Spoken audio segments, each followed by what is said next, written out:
Hey everyone, this is Scott from Forgot to Grow Up. Welcome to our Gemini Man movie review. I just got back from seeing the latest Will Smith movie, and I'm going to be just talking about my general spoiler-free thoughts on it.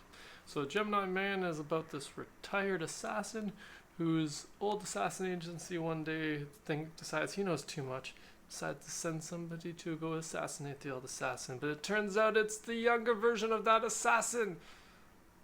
Confusing enough for you? It's really not that confusing, actually. I just had to tongue tie it a little bit. But yes, we get Will Smith versus young Will Smith in this.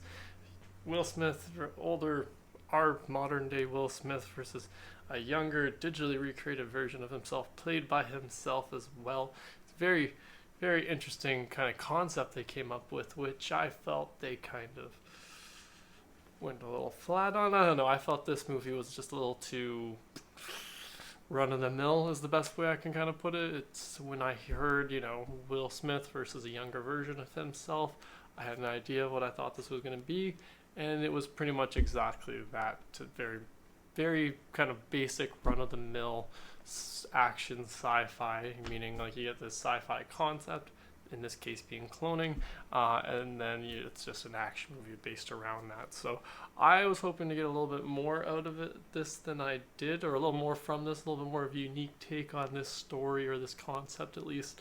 But I felt that just was, I felt that this was mainly the movie was mainly just a reason for them to try this new style of filming format. That being that this film was at least presented or filmed in a different format. I don't know exactly how it was filmed, but it was presented in 120 frames per second versus a normal movie, which I believe is 24 frames per second.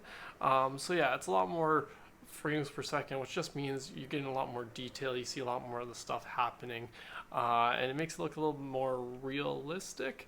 Realistic in the sense that I guess it looks more like real life as opposed to the cinema like kind of glean you get when you're doing a 24 frames per second. But I felt that, yeah, I just felt this whole movie just kind of felt like an excuse for them to try this new, technology out to present a movie. It didn't affect me as much as I feel affected some the critic reviews that I had read going into this. It did look weird. It did look, but now I just understand why certain things look different when I watch them. It's the frames per second makes it look a little more real. Like it's still a weird thing because it's like it is real and it isn't, because it's hard to call something real when you're looking at a 50-foot face on your on a cinematic screen. So it's a little interesting when you're getting a lot of details. That's the one cool thing about it, is you get a lot of detail. Like I could see Will Smith's pores at one point, but that's also because the camera was beside his face. But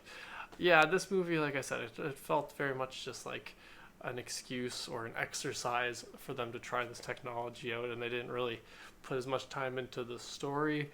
Will Smith wasn't as charismatic as he normally is, but this is a more serious role. It is this retired assassin who retires because he is starting to kind of regret what he's been doing with his life in a sense. Well, not regret, but like it's the whole thing.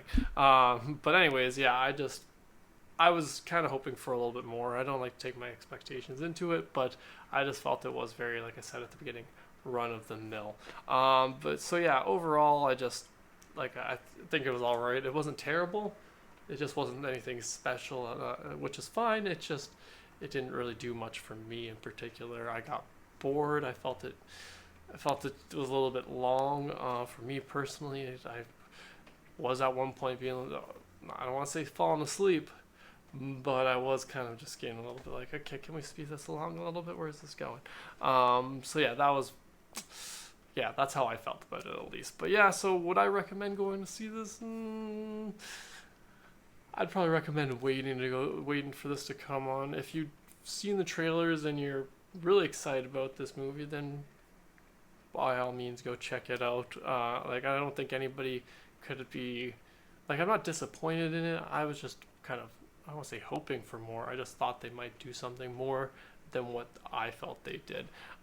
So yeah, but if you, like I said, if you're intrigued by the trailer enough and you like Will Smith enough, just be warned. Again, this isn't his normal charismatic role where he's joking and being all charming. Will Smith is a little bit more toned down. He's still charming in parts, but less of the, you know, charismatic Will Smith character that we normally get, like even with like Deadshot and Suicide Squad, where he's still a similar assassin, but he's a little bit more lighthearted in Suicide Squad. But that's also the tone of the film.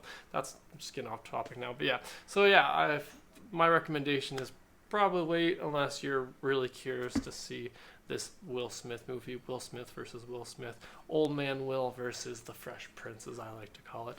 But yeah, that's all my spoiler-free thoughts on Gemini Man. Be sure to let me know in the comments below if you'll be planning on checking this out in theaters or not, and if you have, what you thought of it as well. Thanks again for joining me today. Sure to subscribe to the channel if you haven't already, and have a good one.